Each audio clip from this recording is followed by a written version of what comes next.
అందాల పోటీ పెట్టి ఆ విశ్వసుందరులు ఇక్కడికి వస్తే మన ఆడబిడ్డలతోని వాళ్ళ కాళ్ళు కడిగించేటువంటి ప్రయత్నం చేయడం, వాళ్ళ కాళ్లకు నీళ్లు వేయడం, వాళ్ళ కాళ్ళను తుడిపియడం, ఇది నిజంగా ఈ రాష్ట్ర ఆడబిడ్డలకు జరిగినటువంటి అవమానమే కాదు, ఈ తెలంగాణ ఆత్మ గౌరవానికి ఒక పెద్ద దెబ్బ అని చెప్పి ఈ సందర్భంగా గుర్తు చేస్తా ఉన్నాం. ఈ దేశ ప్రతిష్టకే ఇది ముప్పు అని చెప్పి ఈ సందర్భంగా గుర్తు చేస్తా ఉన్నాం. రాణి రుద్రమాదేవి వారసులం మనం, చాకలి ఐలమ్మ వారసులం. రాణి రుద్రమాదేవి ఏలినటువంటి గడ్డ ఇది. సమ్మక్క సారలక్కలు పౌరుషాన్ని చాటినటువంటి ఈ గడ్డ మీద మన ఆడబిడ్డలతోని ఆ అందగత్తల యొక్క కాలు కడిగిస్తారా?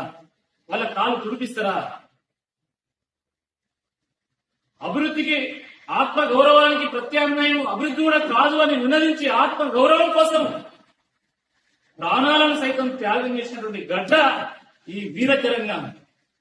అటువంటి ఈ తెలంగాణలో బతుకమ్మను పేర్చేటువంటి చేతులతోని, కడపలకు పసుపు పూసేటువంటి చేతులతోని మీరు ఆ విదేశీ రేఖ కాలు కడిగిస్తారా? ఇది దేనికి సంకేతమని అడుగుతున్నా.